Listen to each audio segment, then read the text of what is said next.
So Greg Maddux, One of a Kind, is a documentary that apparently was out about 15 years ago, and somehow it just came out like last summer, and I couldn't find it. No. Yeah, it was on MLB TV or something. Or MLB has an network, extremely yeah. whack-ass online. They're good for games, actually, but if you want to watch something MLB Network produced and you pay for like the games, you can't watch it. Did you end up seeing this or no? No, I didn't. Okay. Well, Blake found it for us. Actually, I want to credit Blake because he did put it in the Dropbox for us to watch. And then someone else emailed me a link this past weekend, and that's probably the one I used. Okay. So I apologize, but it's the same one. I went to the Dropbox just to see, make sure. Cuck. Yeah, basically. But I had because I woke up, some nights I can't sleep. So I woke up at 4. I couldn't get back to sleep. So I'm like, you know what? While I'm laying here, why don't I just do a little something for the show? That's what Greg Maddux would have done. After waking her up and drilling her. God. So Greg Maddux, I just remember he was great, but I didn't really remember how great, I guess. Are you guys Greg Maddux guys? I mean, are you familiar with? Oh, no, for sure. I wore 31 in Little League because he was my favorite player. Nice. And what do you really think of when you think of Greg Maddux? Location, control. Yeah. Like that. I mean, his brain. He's going to outsmart you. Yeah, and like he nothing never you can do looked. about He it. didn't look intimidating. You look like your dad. Like I mean, some, he could glasses. I mean, come on. He dude. could throw 90, but not much more high than that ever. 90s. Yeah, he wasn't 92, like 93. Randy Johnson. He wasn't blowing anything by you. He was like he was like what you would say the pitcher would be once they turned 34 and they didn't have their stuff anymore. He learned how to pitch. But he was like that when he was 22. Right. It's not completely comparable, and I was not like the biggest baseball guy, but it's kind of like Steph Curry in basketball, where you look at it and you're like, okay, well, LeBron's doing definite no. But Steph Curry, that's not like superhuman. He just knows where to put the ball. Yeah. And with Greg Maddux, it's like, all right. You could almost see yourself as being Steph Curry. Unfortunately, yes, I could. You that's could my point. Yeah, I could squint and be that guy. I could squint and be Greg but Maddux. and then I would see Randy Johnson, right? And it just looked like I'm like, that's not in the cards, right? But yes. And I was really into baseball when Greg Maddux hit the scene. Yet, watching this documentary made me realize I was really into American League Baseball because I didn't really have a. So were you not getting hammered with Turner? Like you had to have some level of cable by that point, didn't you? Okay. Was very into Greg Maddux as a Brave. Okay. Didn't really have a memory of him as a Cub at all. Sure. Yeah, okay. Same here. At all. Yet, that's who he came up with. Came up with the Cubs in the mid-'80s. And retired a Cub. Ended up retiring. Oh, really? No. Okay. One day contract. He actually, he did go back to play for the Cubs right after the Braves and thought, I'm going to retire a Cub. Huh. And he said that in the documentary. Thought that would be cool. Like when he left there and went back, they booed him. But he ended up kind of hanging on. He admits too long. He pitched into his 40s when he was less effective. I don't know if they ever tried turning him into a closer, but I kind of think that would be a great place for a Greg Maddux at the age of 40. That's really weird. I mean, I guess if it works, it works. It's just so antithetical to what you think of out of the bullpen. As a closer? Yeah. Mm-hmm. Yeah, well, I mean, I don't think Dennis Eckersley was firing it at 98, but he was, in the later part of his career, and that's when he was really good as a closer. A lot of guys just telling, legendary tales about Greg Maddux. They can't believe. So let me start with a piece of audio. This one is actually the longest cut I have. We can stop it and pause it and start it again. This is a couple minutes long, but it is an early career story, and it kind of just tells you, it illustrates what kind of player Greg Maddux was. So he was a second-round draft pick, so it wasn't like he came out of nowhere. He was a good player, but he was struggling early career. Didn't go to college, drafted out of high school, made his way up through the minors, got called up to the Cubs, but was getting battered around a little bit, sent back down for a little bit, comes back up, getting battered around. Things aren't going that well. You really need the respect of your teammates. I wasn't pitching good enough to get any respect from them, but I was able to do something that, maybe I got a little bit of respect from my teammates. Greg Maddux was pitching that day. This is Rick Sutcliffe, who I didn't realize had any influence or knew Greg Maddux at all. Former Cub, yeah. And he'd been told before the game that if he doesn't win, he's going back to the minor leagues. I remember Eric Shaw was pitching and hit Andre right in the face. Whoa! Hit by a pitch ball. They're talking Andre Dawson. Hit by a pitch Hawk ball. Is that He was our Carey? main guy. Is that Harry Carey? Yeah. I remember him laying right there on home plate, kind of knocked out, and then he came to and, spit a bunch of blood on the plate, and then he started looking for Eric Shaw. He gets up and he's running around the field looking for the pitcher. Like he got hit right in the jaw. And Trying to keep him away. Look at this. Andre's going into the dugout after him. like Andre Dawson was one of the most feared hitters, and he might have been MVP that year.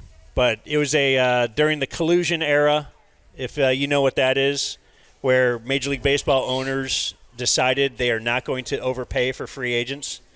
And Andre Dawson was the best hitter in baseball. He played for the Expos. Nobody would offer him a multi-year deal. So he took like a real low deal just to leave the Expos and go play for the Cubs. Like he took a 1 year, $1 million, something low to play for the Cubs. And he was awesome. Like he was just pissed. But he was like the most feared hitter in baseball, huge. And just that pitch that hit him in the face, man, it was brutal. What'll be interesting, Harry, is when Greg Maddux goes out, what he will do. They can kick him out of the ball game now. And it's a dilemma because it's a 4-2 game. They gave warnings to both sides, you know. Right. And I said, hey, here's what you're doing. You're going to go get 3 outs. You're going to get the win. And in the 6th inning, you do whatever you want. And he looked at me and he went, no. He goes, I'm hitting the first guy. I said, if you don't go get 3 outs, they're going to send you to the minor leagues. And with tears in his eyes, he said, I don't care if I ever get another win. And I'm getting goosebumps right now. I can still see his face. Now we'll see what Greg Maddux does. Santiago's hit by a pitch. And he is ejected. Here we go again. He hit him. He got sent down to the minors, and I think he had the minimum 15 days or whatever it was. He was back in the big leagues, and he never saw that minor league bus again after that. I certainly would have lost a ton of respect if I didn't hit anybody. That was way more valuable than any win I could have ever gotten. So what Greg Maddux might have lost today in the long run might have helped him as far as the view his teammates held toward him. I don't know what it meant to everybody, but I know what it meant to Andre Dawson. And there was a day Greg Maddux was pitching against Nolan Ryan, and a couple of our big boys weren't in the lineup. Okay, this is like, you ever hear the Randy Johnson flu? Yeah, you just Left-handers, batting average. Left-handers would, well, left-handers, the manager might take you out of lineup. Right. Right-handers might also say, I'll take my day off now. Yeah. And that's what it was like with Nolan Ryan in the mid-'80s. So if Nolan Ryan was pitching it, like, you know what? If I'm going to take one day off this week, I'll take today off. So a bunch of the Cubs players, that was the bit. And Andre Dawson saw the lineup. Hawk grabbed the Sharpie and wrote their names in the lineup. Oh, that's pretty cool. I didn't realize that happened. Everybody in the clubhouse knew that Hawk was just trying to do something, repay Greg for standing up for him. So like it was Greg Maddux versus Nolan Ryan one day in the future. I think that's an incredible sports story. I do too. If even if just kind of true, that's awesome. Especially because like he's not diminutive, but I feel like he's not a jock. Greg Maddux? Yeah. No, they called him the professor. So having to, earn that sort of respect, however you can, is cool. I wish it didn't have to come with just throwing a baseball at someone in the game. So it's so stupid, but that's a really cool story. By the time he becomes a free agent, he's offered a ton of money to go to the Yankees. He actually takes less to go to the Braves. He wanted to stay in the National League. Maybe this is how smart he is. You get that pitcher time up. That's going to be better for your ERA. He said it was, he knew the league. He kept mental notes on everything, and he just felt like it was more important to stay in the National League. So even though he got money whipped by the Yankees, he ended up going to the Braves. Made me a little nostalgic for those days in that, and it's part of my even thinking that I didn't really know a lot about Greg Maddux before he was on with the Braves all the time. Was it a better day when the leagues were separated? It's at least it's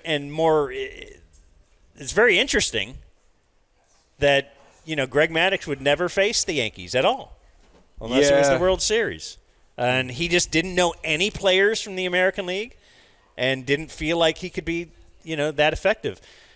When he did sign with the Braves, they already had Glavine and Smoltz. They were already a playoff team. And now they add Greg Maddux, and they win the World Series year one that he's with them.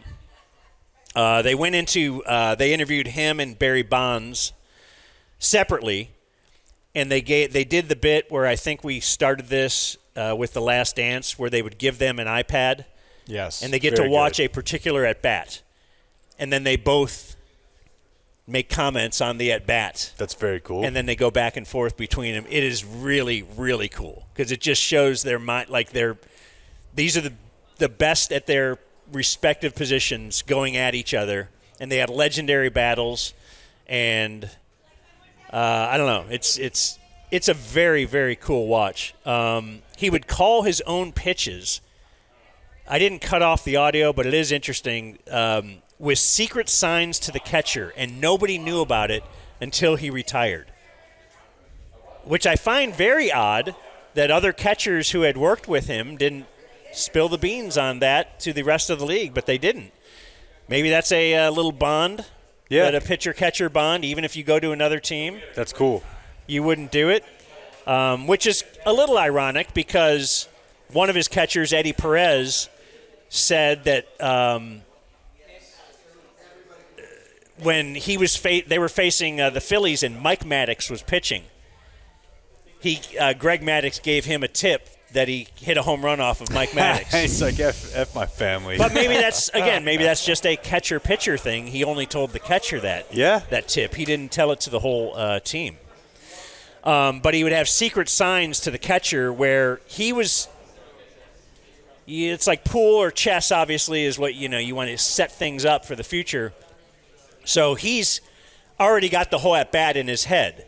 And depending on how he threw that pitch – would dictate what the next pitch is going to be. So when the catcher threw the ball back to him, if he caught it and hit it against the left side of his head, it'd be a curveball. Or if he then touched his right leg, it'd be a down and it was just crazy. They had this intricate set of signs that the catcher never gave a sign. Greg Maddux would only give the signs. Yeah, that's crazy. What do you think he'd think of the pitch comm? You get to just plug it into a robot. Call the pitch for you. So here is Eddie Perez, actually. The catcher. His catcher, with a story about setting things up for the future. We were regular season, and we were winning 8-0. It was easy game in the 8th inning. And he told me, don't throw anything inside on Bagwell. Call everything outside. And I said, okay. I think it was somebody on. And he wants to go inside.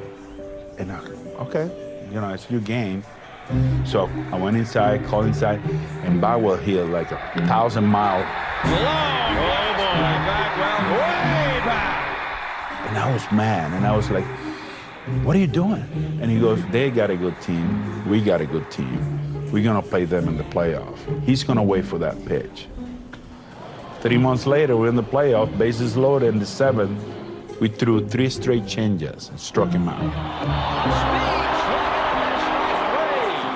And I was walking to the dugout. He goes, "Hey!" And I look at him. He said, "You remember 3 months ago, 2 months ago?" And I said, "No, I don't." He was looking for that pitch, the homer that he hit. And I was like, this guy. It's how smart he was.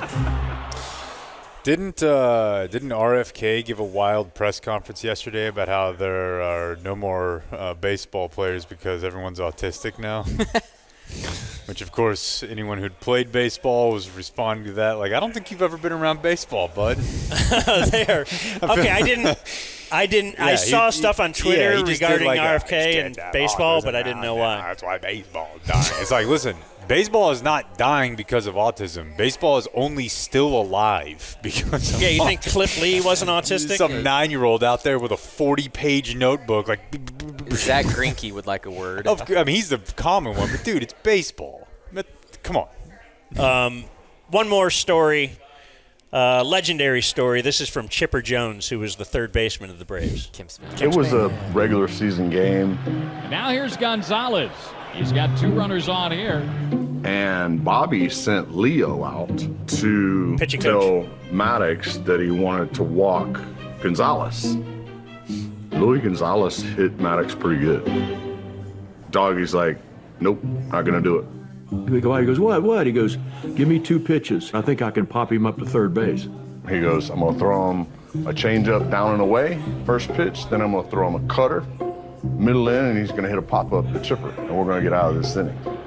Leo just kind of looks at him, and he looks at the rest of us, and he goes, okay. And he turns around, and he walks back to the dugout. And I mean, you can hear Bobby's he's pissed, you know? So sure enough, he throws him changeup down and away, ball 1, cutter in. Got under this one a little bit, pops it down the left field line. And I'm standing underneath the pop-up, just thinking, you have got to be kidding me. Caught it, inning over. Bobby and I look at each other and went, unbelievable. How does this also somehow make me miss Luka? It's because it's not the coach. It's sports genius. It's sports genius. It's never the absolute coach. Genius. Yeah. It's the coach is going to tell you, hey, I think you should do this. You're going to go, no, I'm going to do this. And the coach in the end, a good coach, will probably say, all right. I mean, welcome to Dan McDowell's TED Talk, everyone. But you take a look at his numbers too, though. Take a look at his numbers and just how he, the best way to look at anyone is to judge them against the peers in their era, right?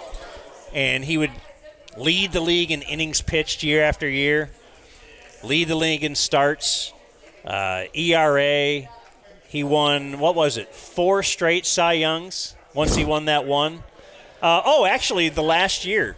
He tells a story, if you want Dan McDowell's TED Talk, of negotiating his contract with the Cubs. So he wanted to get an extension with the Cubs, and it was the last year of his contract with them. And he wanted a certain amount of money, and they're like, you haven't even won the Cy Young yet. You haven't won 20 games, and you're asking for this kind of money? So that year, he won 20 games for the first time, and he won the Cy Young. And then after the season, went back, and they wouldn't budge from their initial contract offer. And that's when he's like, well, all right, you're forcing me into playing the free agent game. And, that's when he went to the Braves and then won 3 more Cy Youngs in a row. Incredible story. Great documentary. I think you guys would love it. You're going to love it, Jenks, especially you.